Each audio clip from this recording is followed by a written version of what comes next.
Recording is on. Bueno, ahora.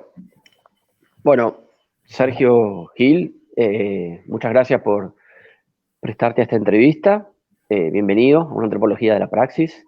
Y bueno, la idea es que te presentes, que nos cuentes quién sos, a qué te dedicas, cómo es que llegaste a la antropología y bueno, cuál es lo que te tiene en tareas en este momento.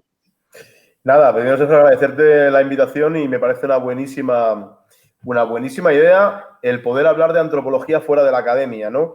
En la pequeña conversación que hemos tenido previa hablábamos de la importancia de la academia, pero bueno, fuera de la academia hay vida y también hay muchísima libertad, ¿no? Y yo creo que el antropólogo, buena parte de los antropólogos, lo que buscamos también es la libertad de nuestra investigación para poder poner nuestra mirada y nuestro cuerpo en aquel ángulo que creemos que puede ser más útil, ¿no? Para nuestro interés y para los colectivos.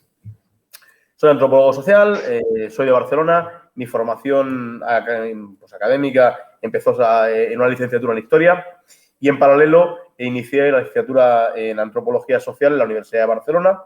Eso me llevó unos años, en torno al año 2000, y en aquel momento tuve como idea el empezar a trabajar en la gastronomía, la restauración, como alternativa de vida. Monté restaurantes y me alejé un poquito de la academia, me centré mucho en montar bares y restaurantes, lo hice siempre en colectividades, en torno a un sindicato libertario, a la CNT, un grupo de compañeros, fue un proyecto colectivo y común, ¿no? Y pensamos que por ahí podíamos ganarnos la vida y ¿por qué no? Ser dueños de nuestra economía sin tener jefes, pues una idea que aún me sigue enamorando, ¿no? En cualquier caso, yo estuve unos años trabajando, como digo, en restaurantes y en bares y desde el minuto uno, sin saberlo, apliqué aquello que había estudiado o estaba estudiando, ¿no? ¿Por qué? Porque lo que hice a nivel muy primario y muy básico es hacer un cuaderno de campo diario. Y ese cuaderno de campo diario, la particularidad que tenía es que está recogido, un día esto se publicará, porque creo que tiene mucho valor etnográfico, está recogido junto con la facturación diaria. Es decir, aquellas pequeñas notas de campo que yo recogía durante la década del 2000-2008, ¿no? El diario de un bar de pueblo, un centro cívico, un centro social de un pueblo pues interior de Barcelona, en unas montañas, ¿no? Un pueblo bastante pequeño, y lo que recogía era la facturación y las particularidades del día. Aquello que había sucedido y yo había observado que me llamaba la atención. Tal como un partido de fútbol, tal como un divorcio, tal como una defunción, como una excursión de los niños al colegio donde los autocares provocaban un cambio en la dinámica de tomar el café, cómo se iban congregando los grupos dentro de ese bar. La verdad es que el local tuvo muchísimo éxito, a nivel también comercial y empresarial. Yo fui creando más espacios y me fui dando cuenta cómo en cada espacio que yo creaba, cada nuevo restaurante que yo creaba, fíjate que del 2000 al 2018, al 2019, yo he creado 17 espacios, ¿no? Como empresario de restauración, con lo cual ya empecé a un ritmo importante, pues requerían de mí unos matices para que eso conectara con la gente. Es decir, yo sin saberlo, lo que estaba haciendo en cada una de mis experiencias era desarrollar parte de la metodología, ¿no? En la recogida de datos, a través de la observación y también de la entrevista informal. Y por otro lado, pues iba, digamos que a través de prueba, de error-acierto, ¿no? De esas pruebas empíricas, viendo cómo transformando el espacio de cada uno yo iba consiguiendo reacciones en la gente. Esta es la primera etapa como restaurador, con lo cual yo soy antropólogo, pero soy restaurador. Llevo 20 años en la industria de la restauración. He pasado desde la cocina como chef, hecho a mí mismo, a la sala y a la barra muchísimo tiempo. Conozco todas las suertes de la profesión. Y en un momento dado, pues en la crisis del 2008 en España, que pegó muy fuerte, yo medio la preveí y lo que pude hacer fue quitarme locales de encima y hacer un plan nuevo en mi vida, que era volver a la ciudad de Barcelona y, ¿por qué no?, volver a la academia. Piqué a la puerta de la universidad y en aquel momento en la universidad lo que me ofrecieron es entrar en un máster y vincularme de alguna manera pues al departamento de la universidad y mis viejos profesores, ¿no? Fíjate que me encuentro en el 2012, en todo esto, 2011-2012, En ese momento yo me estoy deshaciendo de locales. Solo me queda uno de los bares múltiples que había montado en esa década del 2010, ¿no? Y en ese momento, mi trabajo de investigación que me presenta la tesina para el máster, lo llevo en torno a lo que es el mundo del toro. El mundo del toreo en España, el mundo taurino, porque en Barcelona ya ha aparecido en el 2010, creo que fue el 2010, la prohibición futura de los festejos taurinos en la ciudad de Barcelona. Y mi objeto de investigación es que la última escuela taurina que queda en Barcelona sea, ¿por qué no?, digna de una etnografía. Y la titulo La última constante en tiempos cambiantes. En esa etnografía que yo me encuentro en torno al mundo taurino, al mundo de los toros, a la escuela taurina de Barcelona, lo que me encuentro es una escuela decadente, una escuela marginal, en un aledaño de un campo de fútbol que le ha prestado un trozo de terreno de tierra en un barrio obrero de Barcelona, en Hospitalet, en el polígono La Gornal. Me encuentro que los personajes, los protagonistas de esa escuela son gente muy particular. Y bueno, yo empiezo a trabajar sobre eso y en una conversación de bar, un compañero que le planteó esta historia me dice: Sergio, me parece muy interesante lo que estás viendo, lo que estás comprobando, como curiosamente además estaba muy politizada, eran hijos de antiguos luchadores de ideas socialistas, ¿no? Pero creo que tú tendrías que girarte hacia el mundo del bar, que es el que conoces. A mí esto, Sergio, me supuso una noticia bomba. Es decir, que yo puedo dedicarme a lo que vengo dedicándome y no me he dado cuenta que puedo ser un buen antropólogo del bar, precisamente por lo tengo tan cerca que no me he dado cuenta. Fíjate si fue trascendente esa conversación con un compañero, hoy en día es profesor en la Universidad de Medellín, en Antioquía, en la Universidad de Antioquía, en Medellín, en Colombia, que esa misma tarde yo dejé el proyecto de investigación, abandonado, se convirtió en un artículo para una revista taurina, pero empecé a trabajar sobre el universo bar-restaurante. Es decir, me di cuenta que como antropólogo el campo lo tenía tan cerca que no lo había visto. Y que el campo, el único problema que yo encontraba era que prácticamente no tenía referentes. Es decir, el estado de la cuestión era débil, porque como tú decías antes, lo hablábamos, ¿no? Sí que hay etnografías de bar, hay algunas etnografías de bar, obviamente, se han trabajado sobre el espacio público muchísimo, pero concretamente sobre el bar y sobre el restaurante. Y además, para dar soluciones a lo que es la propia problemática de la mecánica de trabajo, no se había hecho prácticamente nada. Por el caso, me pongo en cuerpo y alma y lanzo 3 líneas, 3 ideas que me pueden llevar a una tesis de trabajo, ¿no? La primera es la patrimonialización de lo auténtico. Es decir, cómo patrimonializar lo que entendemos como auténtico nos genera un espacio de confianza y eso al cliente que viene al bar, al usuario bar, a partir de ahora si quieres le llamamos así, le da, como te decía, confianza y garantías de que ese espacio es suyo. Y como es suyo, le hace sentirse cómodo. Con lo cual potencia tanto la entrada como el consumo en ese espacio. La segunda línea era la propia sociabilidad en el bar, ¿no? ¿Cómo nos sociabilizamos, cómo nos sociabilizamos en el bar y en el restaurante, ¿no? ¿De qué manera particular, qué metalenguaje nos hace movernos en un momento dado en ese bar y en ese restaurante? Y la tercera era el enclasamiento social. Es decir, cómo en realidad somos o pretendemos ser aquel bar que gastamos. Queremos dar una imagen de nosotros mismos, proyectándolo hacia los demás, también en eso que en España es tan habitual de ir al bar y al restaurante, qué significa, a qué clase social perteneces. Y fíjate que en esta última parcela me di cuenta que la gente se enclasaba hacia arriba, normalmente, pero también se podían enclasar hacia abajo. Es decir, gente de las zonas altas de Barcelona, gente económicamente pudiente, buceaba, se sumergía en el barrio chino de Barcelona, en el distrito quinto, en lo que ahora es el Raval, precisamente para canallear las tardes de los viernes o las noches de los sábados en espacios donde ocurrían cosas que rompían su dinámica y les hacían obtener un currículum que les hacía como más canallas y más potentes. Es decir, el enclasamiento funcionaba. Mis 3 líneas de investigación fueron las que empezaron a dar pie pues, a ese trabajo de tesis, a ese trabajo de campo que podía empezar. Ahí empecé y me fui dando cuenta pues que, ¿por qué no? Esto podía ser mucho más que un trabajo de investigación. Y que podía ser, además, algo que me venían solicitando. que era como asesor gastronómico participar de proyectos, no solamente mis proyectos personales, sino proyectos externos que me decían, Sergio, tú has montado muchos bares, tienes experiencia, dime qué puedo hacer para que el espacio funcione, para interpretar bien al cliente, dime qué puedo hacer. Con lo cual yo tenía una demanda de trabajo, en este caso como asesor gastronómico. Cuando le metí el cuerpo teórico de la antropología, me di cuenta que podía explicar mucho más, con lo cual intelectualizar lo que venía haciendo, intelectualizar la profesión, y aquí hago un pequeño paréntesis. Creo que en aquel momento me encontré con un problema grave y era que el trabajo de sala no estaba dignificado y el trabajo de cocinero empezaba fuertemente a dignificarse. Pero el trabajo de sala del camarero era un trabajo de tercera. Hoy en día, aún en España, se entiende tal cual. Es un trabajo ocasional, un trabajo precario, un trabajo fortuito, un trabajo puente. Con lo cual, dignificar el trabajo, hablaremos de antropología aplicada, pero por supuesto la antropología siempre es implicada, ¿no? Al menos yo la entiendo así.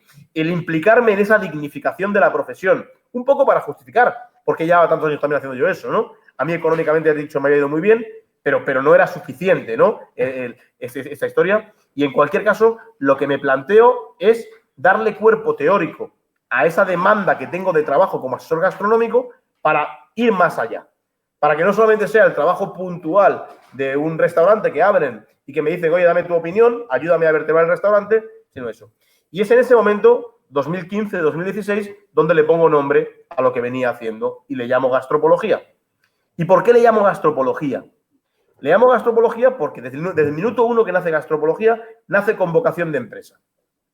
Y tenía que ser algo que inmediatamente te hiciera decir, ¿qué quiere decir este tipo con esto? ¿Qué quiere decir este tipo con esto, no? Y tenía que ser un nombre que funcionara además y se podía recordar. Y ese nombre, gastropología, ese nombre comercial, se convierte en paralelo a una línea de investigación y en paralelo a lo que me faltaba, que era crear algo que me encontraba que también era una carencia, ¿no? Que era una metodología, Sergio. ¿Qué metodología? El método etnográfico me servía para analizar la realidad, pero había aspectos que me quedaban en el aire. Porque cuando intervenía en un restaurante o en un bar solicitado por un empresario, ¿no? o por un tercero, lo que me encontraba es que yo a ese tipo le tenía que pasar un informe.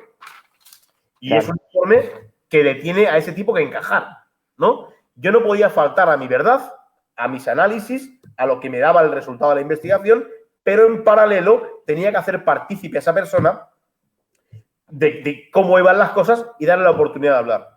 Con lo cual, la metodología que desarrollo para gastropología es una metodología inspirada, por supuesto, en el método etnográfico, pero con dos ámbitos, digamos que diferenciales y muy marcados. Una parte de observación, con 3 puntos, ¿no? Que es la observación periférica, como primera parcela, analizando también la competencia, haciendo estudios de mercado, de cómo está la competencia, de cómo están las tendencias, una observación flotante, en la cual el antropólogo, el investigador, entra en el bar y en el restaurante, toma contacto y obviamente ahí lo que hace es, no, pues sin ser, es un poquito como el mystery dinner, ¿no? Ese trabajo camuflado de qué está pasando aquí, porque a menudo parte del encargo que me hacen es decirme cómo el empleado se está moviendo, qué está sucediendo, me están tocando la caja, y la tercera parte pues es la propia observación participante, ¿no? De la antropología, de la etnografía clásica. En la participante, donde ya se ha informado abiertamente que estamos ahí y que estamos investigando y que tenemos unos objetivos X, ¿no? La problemática está puesta encima de la mesa, pasamos a lo que sería la entrevista, también con 3 áreas. La primera es esa entrevista informal, que encabalga con la observación participante, es una toma de contacto y un ganar confianzas. Pasaríamos después a una entrevista pautada, la propia entrevista, ¿no? que se regla con pautas y con principios para que el informante pues, te dé el máximo de información. Y lo último sería una entrevista corroborativa con aquel sujeto que te ha encargado el trabajo, con el empresario o con el particular. Y esa metodología yo le llamo gastrografía al documento que sale de ahí. Es decir, gastropología tiene una metodología propia que con esa metodología, ante una problemática, entrega un informe y ese informe, evidentemente, está en todo momento consensuado con el empresario que nos ha encargado. Eso es gastropología. Y en paralelo, Sergio, lo que planteé era crear unas alternativas laborales, unas propuestas laborales para que el sector pudiera incluir nuevos cargos, nuevos puestos de trabajo en el sector. Siempre en el bar y restaurante, la restauración, ¿no? Propongo tres nuevos, pues eso, ¿no? Trabajos, tres nuevos empleos. El primero está muy vinculado a la función de sala, que es el anfitrión flotante.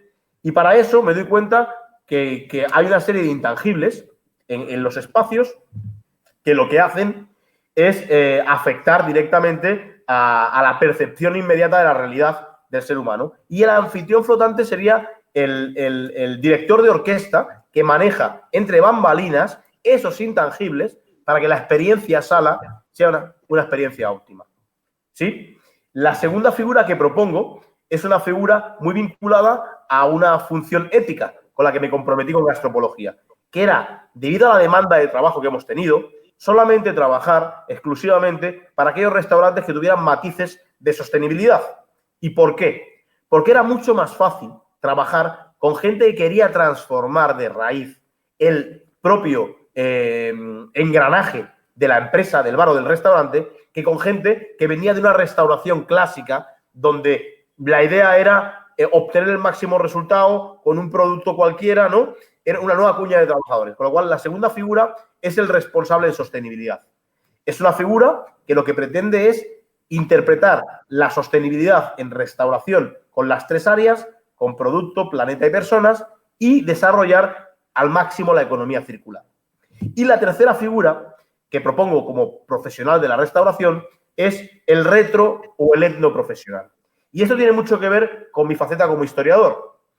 Me he dado cuenta, y creo que en esa idea uno que te decía de patrimonializar lo auténtico, que se han venido dejando de hacer, se han ido dejando de hacer servicios, procesos, mecánicas, desarrollos, ideas de trabajo a lo largo de la historia de la restauración moderna, básicamente porque no han sido productivas en un momento dado, ¿no? El servicio de poner o de servir el alcohol con una bandeja, el aperitivo en la terraza de un bar, se dejó de hacer porque era más fácil servir directamente en la barra y que el camarero lo transportase, ¿no? Y como esos ejemplos múltiples. Y ese retro, ese etnoprofesional, es un tipo o una tipa que lo que tiene es un ojo puesto en el pasado, revisionando aquello a través de lo audiovisual y el contenido colectivo que se ha ido haciendo en la profesión y se ha dejado de hacer en un momento dado.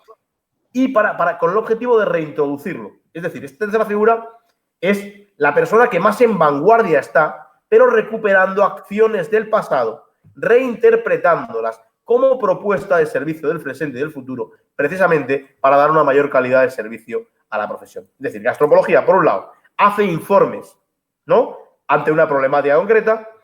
Por otro lado, propone nuevas figuras al sector de la restauración y, por supuesto, teoriza respecto a lo que sucede en el bar y en el restaurante.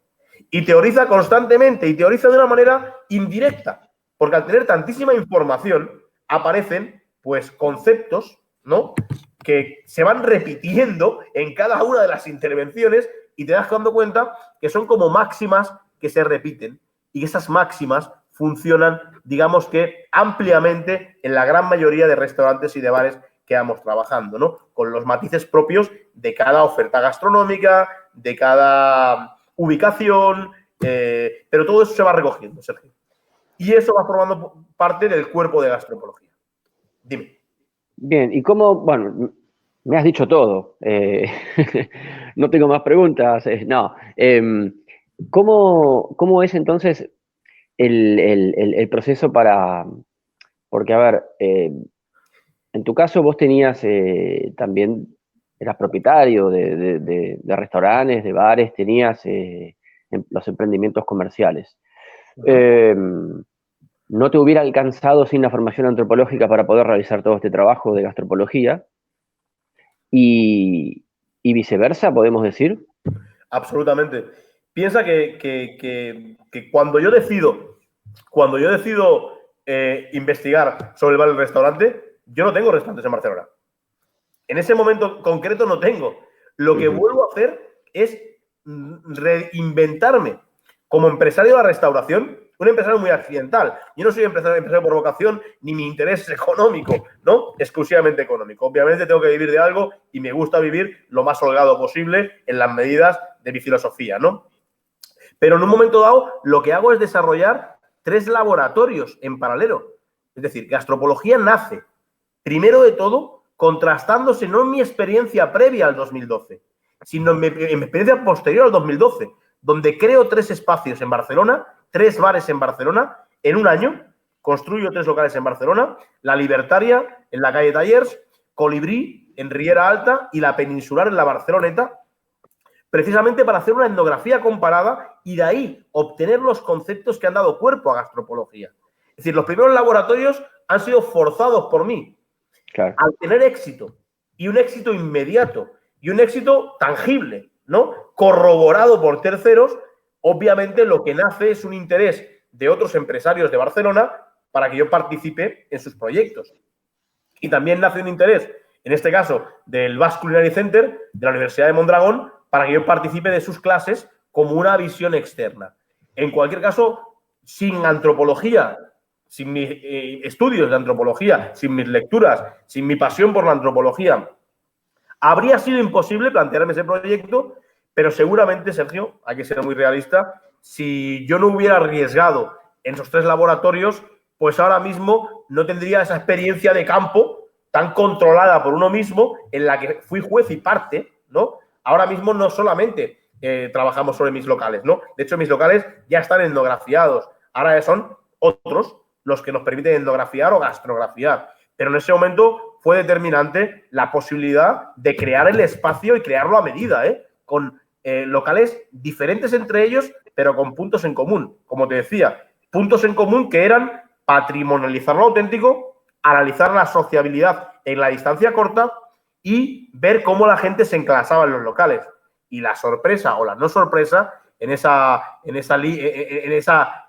trío hegeliano de tesis, antítesis, hipótesis, ¿no? Lo que tenemos es que me di cuenta, pues, que curiosamente La Peninsular, La Libertaria y Colibrí, aun teniendo ofertas gastronómicas diferentes y estando en ubicaciones muy diferentes, la respuesta de la gente ante el estímulo que yo creaba era la misma reacción. Y eso te da un cuerpo, una solidez, ¿no? Fíjate que, por ejemplo, para ubicarte, ¿no? La Libertaria es un lugar de paso.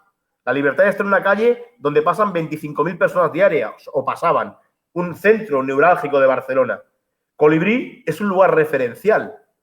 No hay excesivo paso, pero está cerca de una puerta de un mercado de Barcelona, mientras que La Peninsular es una calle trasera, marginal y secundaria. Con lo cual, la ubicación es totalmente diferente. La oferta gastronómica, mientras que uno era una cervecería, el otro era un local de copas gastronómico, el otro era una tapería, marisquería casual marinera. Nada que ver. Fíjate que después los barrios son distintos. Uno es el centro turístico, otro es el Chino, el Raval Marginal, y otro es la Barceloneta, el barrio marinero. Y a pesar de todo eso, en paralelo, mi investigación dice que los conceptos que desarrollo funcionan exactamente igual en cada uno de los locales. Conceptos como la silla caliente, conceptos como el objeto juguete, conceptos como el sujeto juguete. ¿Cómo sería eso? ¿Cómo serían un poquito más ampliado ahí? ¿Qué es lo que hace esos conceptos que decís que en esos 3 barrios y 3 estilos de restaurantes y de bares diferentes, 3 conceptos que pudiste desarrollar que funcionan exactamente igual? ¿Cómo podrías ampliar cada uno de ellos? Te pongo ejemplos, ¿no? Pero esto funciona incluso en la alta gastronomía, en la alta cocina, ¿no? En la alta gastronomía, ¿no? En restaurantes con 2 estrellas Michelin, como Coque, que son clientes nuestros, te das cuenta como un objeto juguete, es decir, aquel objeto en el que tú puedes participar de él, te genera un espacio frontera de relación. Es decir, cada vez que nos acercamos a un objeto y que podemos participar de una transformación en clave de juego, abre espacio para que un tercero se ponga en paralelo y ese espacio frontera empieza a funcionar, ¿no? ¿Cómo sería un ejemplo concreto? Imagínate, múltiples, ¿no? Desde unas viejas sinfonola a la que le puedes meter una moneda que ya en desuso te pone música desfasada, hasta una máquina tragaperras. pasando perfectamente por una guitarra anclada que pasa de mano en mano, sin ir mucho más lejos, ¿no? Una vieja botella de muestra que se puede plantear. Hay múltiples objetos juguetes que lo que hacen es crear espacios intersticiales que fomentan la relación.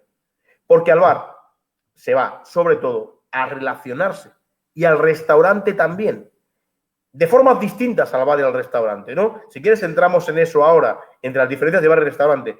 Pero en principio lo que parece claro es que cuando uno lo que pretende es que la gente venga a tu local, venga a tu bar, a tu restaurante, si la fórmula que planteas es que la felicidad se obtiene por la libertad, lo que consigues es que si creas espacios de libertad, la gente sea más feliz, con lo cual te facilita la explotación del propio local. En un mayor consumo, yo a esto le llamo consumo convivencial. El consumo convivencial, eso que está tan en peligro ahora y que está tan en riesgo ahora por la distancia, ¿no? Que la distancia es una falta de presencia, con lo cual una falta de presencia es la ausencia, y con ausencia no hay relación, con lo cual el bar-restaurante está herido de muerte ahora mismo bajo las medidas de estos gobiernos que sobredimensionan la epidemia, ¿no? Es un punto de vista, ¿eh? En cualquier caso, volviendo atrás, esos espacios de libertad se convierten en espacios de felicidad, en espacios convivenciales, donde el consumo y la sensación, la experiencia es ampliamente positiva, ¿no? Consigues que la gente baile, pero por mutuo propio, no porque tú le esfuerces. Consigues que la gente rompa distancias, rompa encorsetamientos y que se cree una gran comunidad efímera, momentánea. Y eso es potencialmente muy peligroso. También a nivel de relación, imagínate, ¿no? Cómo pueden derivar las conversaciones, ¿no? Ese desconocido o esos desconocidos múltiples ahí se encuentran y han creado una comunidad. En el restaurante le llaman comensalidad, ¿no?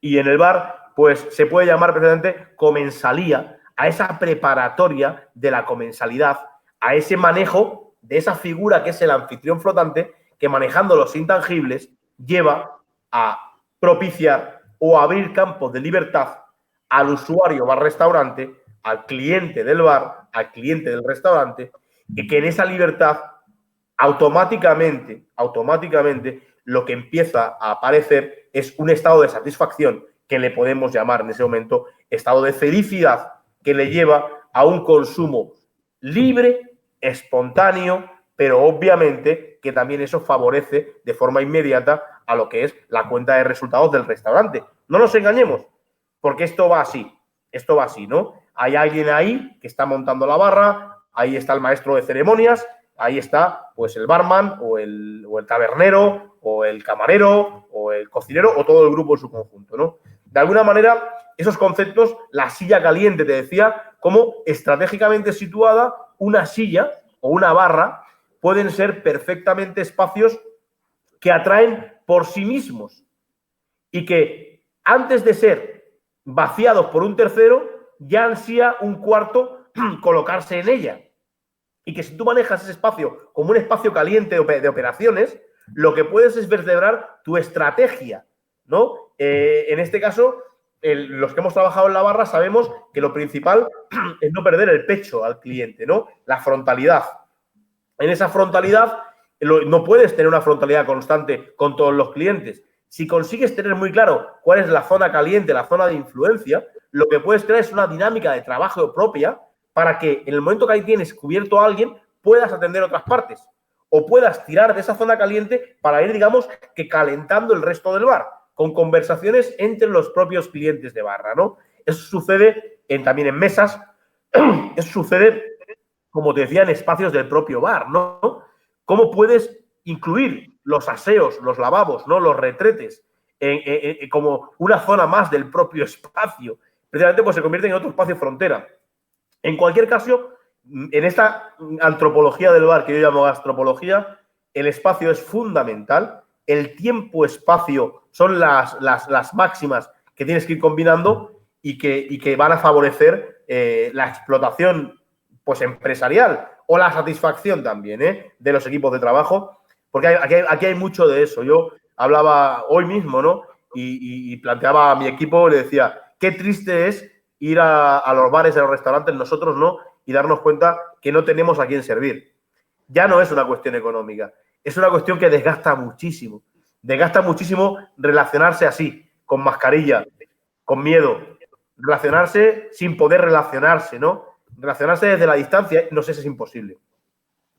Por eso mi modelo de restauración, que yo he observado en gastropología, que es un modelo, pues, pingüe en beneficio también, es un modelo que ahora está gravemente, digamos que perseguido y en un peligro importante de desaparecer, si esto continúa así.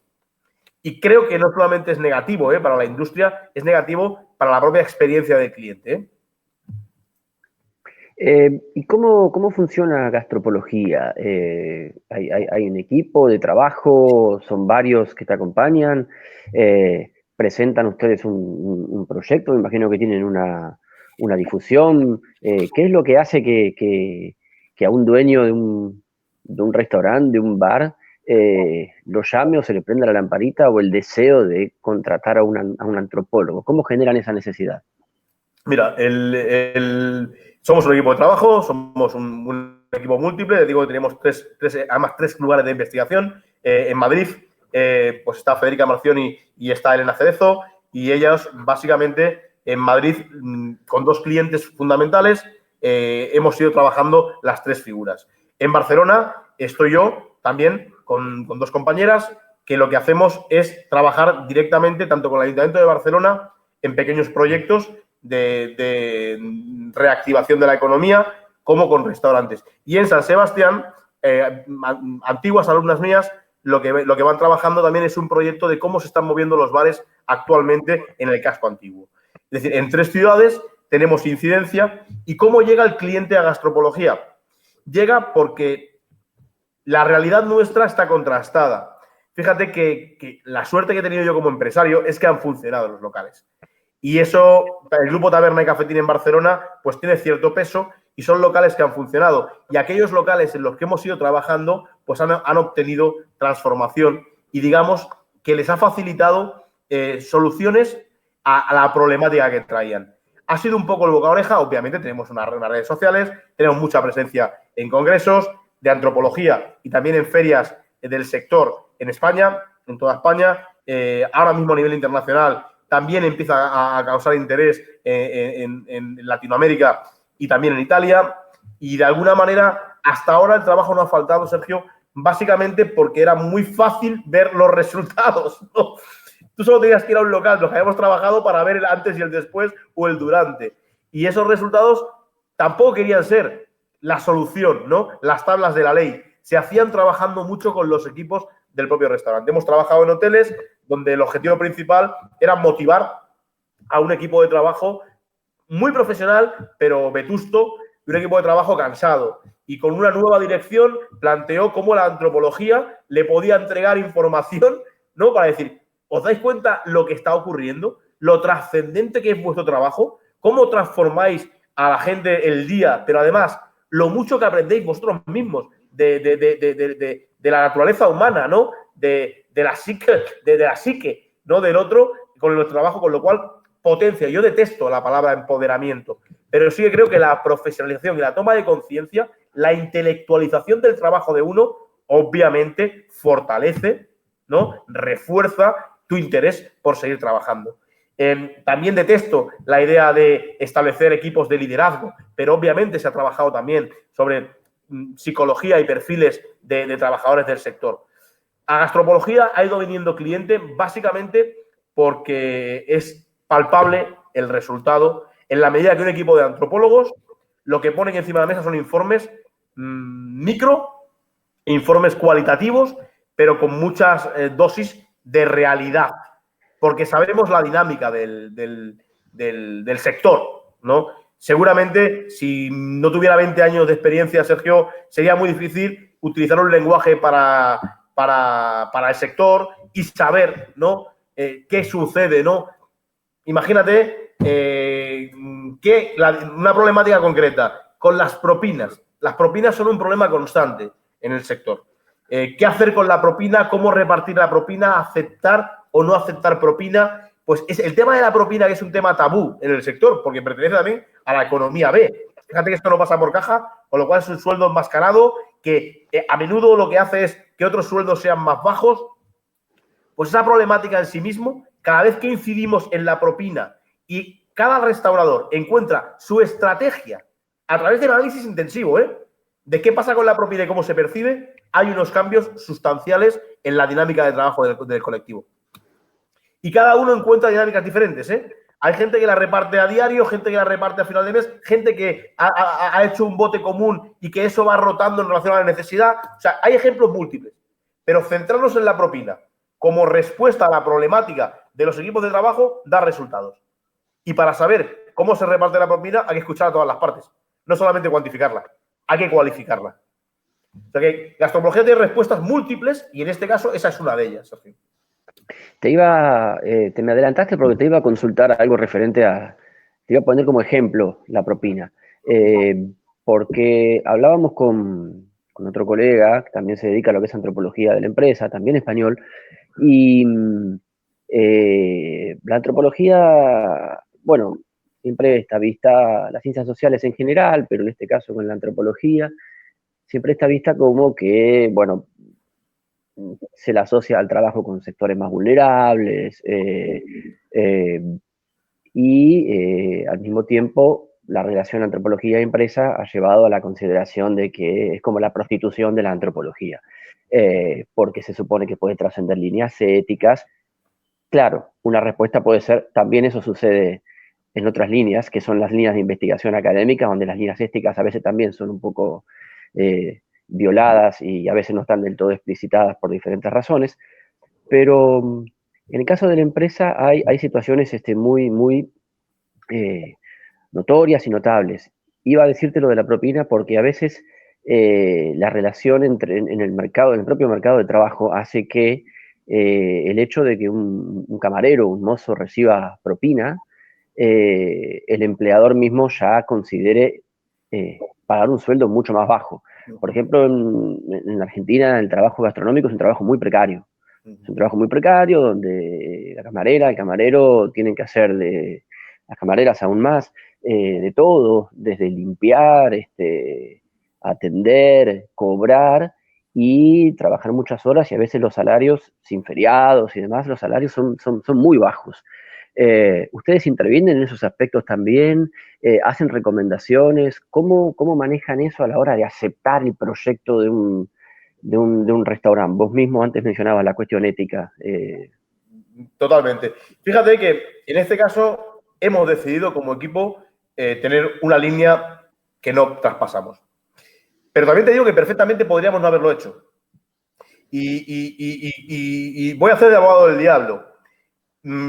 Perfectamente podríamos no haberlo hecho, porque me parece bastante ridículo el estar constantemente, ¿no?, poniendo limitaciones a la investigación, pensando que la investigación alienta modelos de explotación.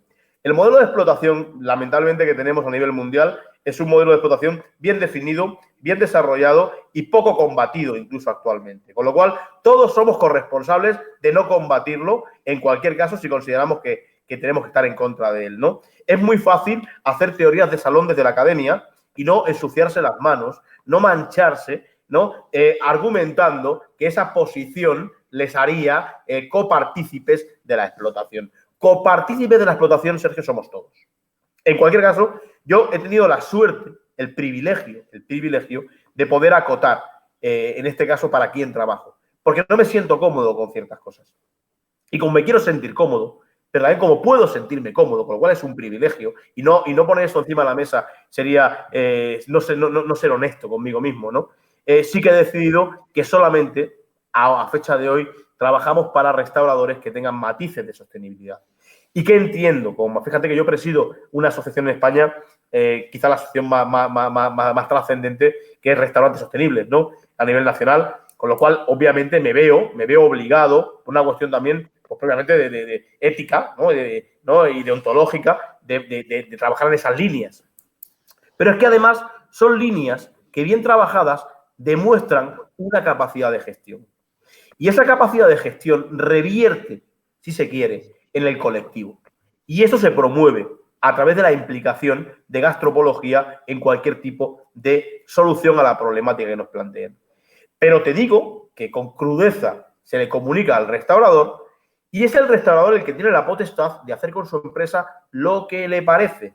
Es decir, no nos llaman, hasta ahora no nos han llamado nunca sobre casos de me están robando o sobre casos de tengo que echar a buena parte de la plantilla. Sobre esos casos no intervenimos. ¿Podría hacerlo? Perfectamente. ¿Por qué no intervengo? Porque no me encuentro cómodo.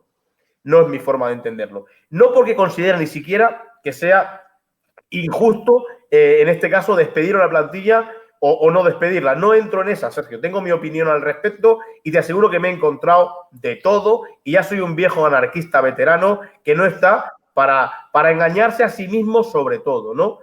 Todo el mundo sabe cuál es mi línea ideológica, queda bastante reflejada. Fíjate que uno de mis locales se llama La Libertaria, nunca lo he ocultado, me significo abiertamente, con ciertas líneas de actuación también.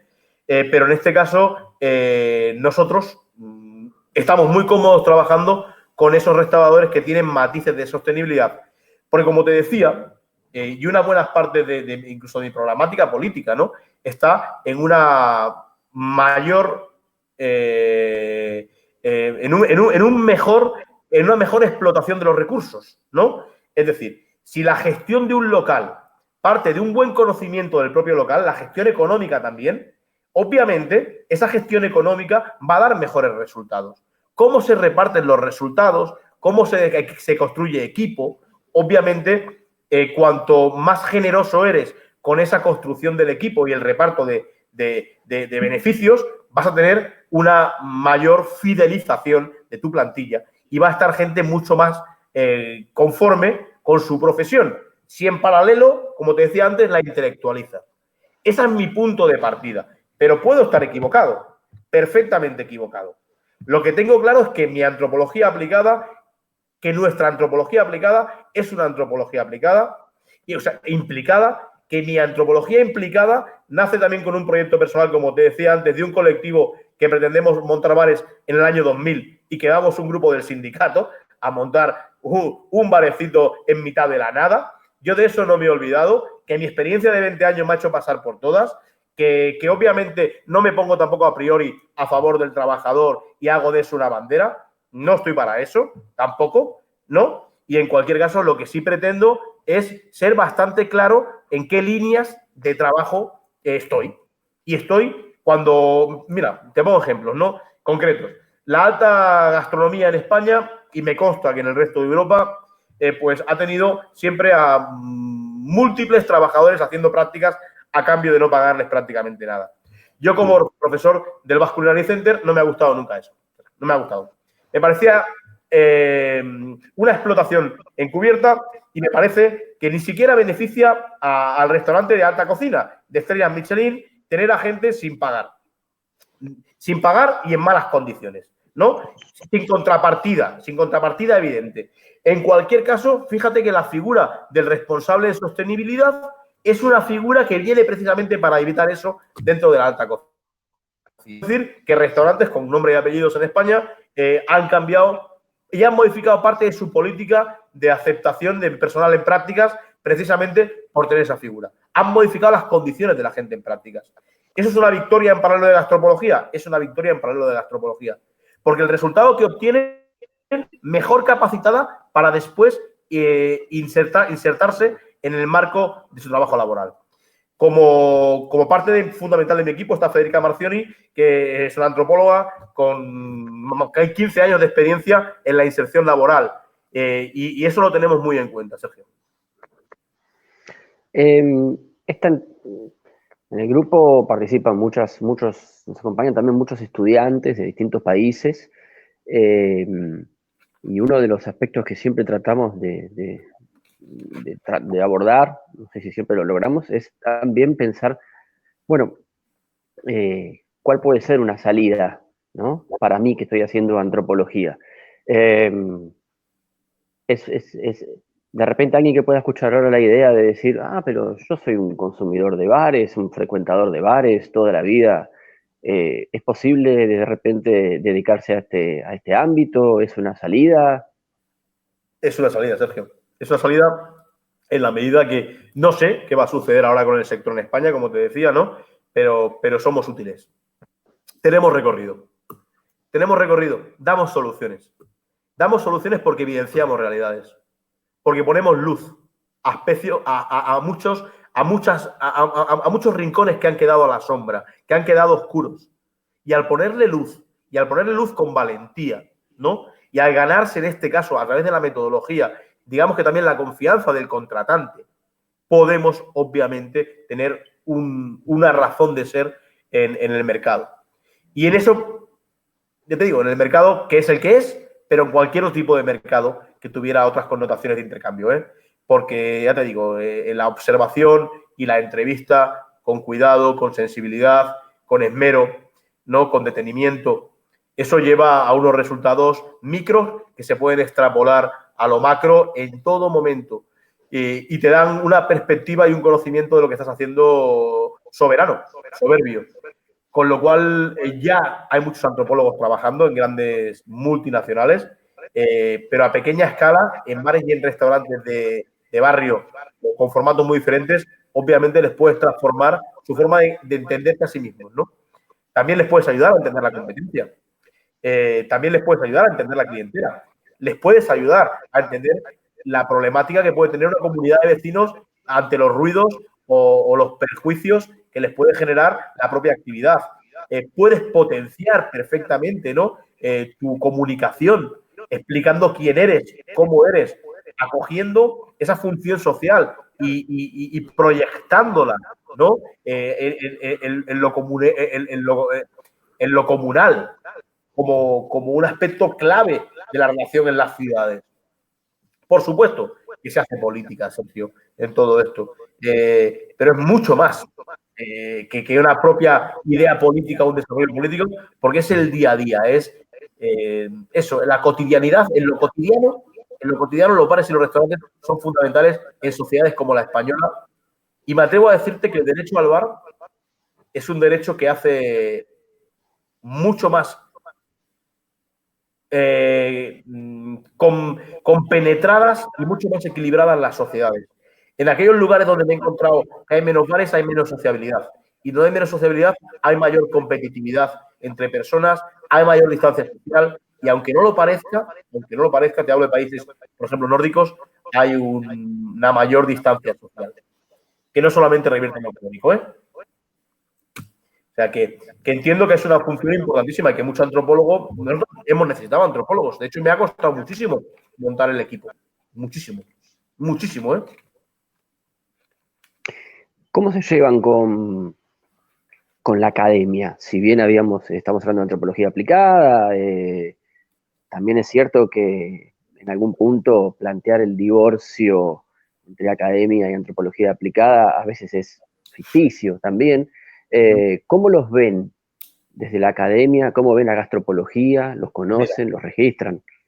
Sí, ha habido un antes y un después, Sergio. Ha sido muy duro el tomar el camino que tomé, muy duro. Duro porque parte de los compañeros, más que del profesorado, fíjate que lo te digo, y más que incluso que del equipo de investigación, los compañeros de formación, ¿no? Otros antropólogos han mirado de reojo, de soslayo, qué se estaba haciendo. Por lo que te digo, por los prejuicios respecto a la participación en el mercado, básicamente, ¿no? Y porque un poquito vulgarizaban la función que veníamos haciendo y la obtención de datos, como si no fuera lo suficientemente científico. Esto ha sido un antes y un después porque ahora la relación con la academia es buena en la medida en que yo participo de un equipo de investigación de GREX en la Universidad de Barcelona, en la medida, como te decía, que estoy en un doctorado en la Universidad de Mondragón, precisamente y a propósito de gastropología, ese doctorado tiene una rama en ciencias sociales, o sea que aquí se planteó como un doctorado en ciencias gastronómicas. Hay una rama que habla de antropólogos y sociólogos, precisamente por el trabajo previo que venimos haciendo. Buenísima relación con Manuel Delgado, que ha sido mi tutor y sigue siendo mi tutor. Buenísima relación con Jesús Contreras, que es el prologuista de uno de los libros que saco ahora. Con lo cual, la academia acaba aceptando. Participamos en congresos constantemente, ahora en Lisboa, en Italia, con esa antropología de Cataluña. Ahora hay muy buena relación y ahora hay un reconocimiento por parte de la academia. Ha sido dificilísimo, tenía que ser dificilísimo. Era un camino muy personal y muy ir a la mía, precisamente porque no tenía, como te decía, estado de la cuestión, ¿no? Pero ahora hay un reconocimiento y seguimos en paralelo investigando, pero tengo un pie dentro de la academia, por supuesto. Siempre teniendo en cuenta que mi industria está fuera, ¿eh? Y que la academia no podría cubrir eso. Creo que ahora hay una aceptación, eso ha sido fundamental, y yo estoy contento de ese reconocimiento por parte del profesorado y por parte, fíjate, ¿no?, de la gente más influyente de la antropología en España, que curiosamente son los que parecía que más dudas podrían tener y la han acabado avalando. Manuel Delgado y Jesús Contreras son dos prologuistas de dos libros míos y tengo el apoyo de ellos porque ven la importancia de hacer antropología a pie de calle. Yo le agradezco mucho a ellos y no quiero dejar perder esta oportunidad para enfrentarme a aquel hijo de gabinete que cree que la antropología solo puede ser medrando en la academia con favoritismo, peloterismo y con competitividad y poniendo los codos al compañero. Hay un mercado ahí fuera, hay una vida ahí fuera. ¿Cómo se relacionan con el mercado? Cada uno haga lo que le dé la gana, pero que sepan que la antropología está a pie de calle y no solamente está en la lectura de libros, sino que está en la investigación de cualquier rincón de sus ciudades. No es necesario, ¿no?, ir a buscar esa comunidad de negritos, ¿no?, que tantos antropólogos buscan para hacer antropología de verdad y antropología cuerpo a cuerpo. Porque en realidad la antropología es eso, ¿eh? Es la exposición de tu cuerpo delante de otro. Y exponerte como investigador sabiendo que tú mismo estás siendo investigado, escrutado por el otro constantemente. ¿Qué podés decirnos de la antropología de España? Porque realmente estamos acostumbrados a estudiar antropología francesa, antropología inglesa, pero bien poco de lo que es la antropología de España. Yo pude utilizar nombraste a Manuel Delgado, bueno, yo pude utilizar algunos autores para lo que fue Tesina, sé que hay una universidad, hay un máster en antropología aplicada en la Universidad Autónoma de Madrid, por ejemplo. ¿Qué podés decirnos sobre lo que es la práctica antropológica en la investigación en España? Mira, la Universidad de Barcelona, es a la que yo pertenezco, tiene un departamento de antropología muy consolidado. A finales de los 70 empezó a consolidarse como departamento de antropología, separado de lo que fue de historia y de geografía. Compartimos facultad. En cualquier caso, lo que tenemos ahí es una antropología constructivista muy influenciada por lo que es la escuela francesa y con presencia, obviamente, una presencia importante de lo que es la doctrina marxista. En cualquier caso, la Universidad de Barcelona es potente, tiene grandes investigadores y tiene líneas abiertas muy diferentes. Te decía que yo participo de GREX, de un grupo de investigación, pero está ODELA sobre alimentación, está OACU, o sea, hay diferentes grupos de investigación sobre patrimonio, también es importante. Pero bueno, la influencia en el mercado, te voy a ser muy sincero, es cero. Cero. En la Universidad de Barcelona no se habla del mercado en ningún momento.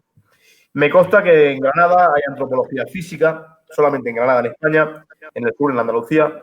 Me consta que la Universidad de Castilla-La Mancha ha abierto, y la Universidad Autónoma de Madrid, algo de antropología aplicada, algún pequeño máster. En el grado no se habla nada de esto. Y sí te puedo decir que ahora de repente, pues también a través de la gastronomía, ¿no? Precisamente se puede abrir algún campo, algún capote, como te decía, en la Universidad de Mondragón o también en la Universidad de Cádiz, que ahora abre otro máster sobre gastronomía, donde les importa muchísimo la relación y la visión del antropólogo en los espacios bares y restaurantes. La antropología española es potente en cuanto a antropólogos, pero ha denostado constantemente, como otras muchas antropologías europeas, refinadas y aisladas, lo que es la implicación en el mercado. Y siempre esa idea de que el antropólogo pues, tiene que investigar grupos aislados o grupos extraños a sí mismos. Y no quedan tantos grupos por contactar, ¿no? No sé qué opinas tú, pero esto es una historia del pasado más colonialista que otra historia, ¿no? Bueno, Sergio, tocayo, muchísimas gracias. No sé si hay algo que te haya quedado en el tintero, que no te haya preguntado y que quieras agregar. Adelante. Agradecerte la oportunidad y un placer conocerte y, joder, que estoy a vuestra disposición y dispuesto a eso, a formar parte de unos equipos, pues, transnacionales, ¿no? para poder trabajar sobre la antropología aplicada, que creo que está ahí, que es muy interesante. Y que como yo descubrí los bares, otro va a descubrir qué sucede, no sé, como tú decías, en los hospitales o qué está pasando en una empresa de piezas del automóvil. Que es fundamental, ¿no? Que pongamos nuestra mirada, nuestra metodología, nuestra formación en lo cotidiano también. Y lo cotidiano, claro que obviamente tiene empresa y quizás ganándonos la vida podemos estar mejor capacitados para seguir haciendo lo que nos gusta, ¿no? Y en lo que podemos ser útiles, que es la antropología. Muchísimas gracias. Abrazo.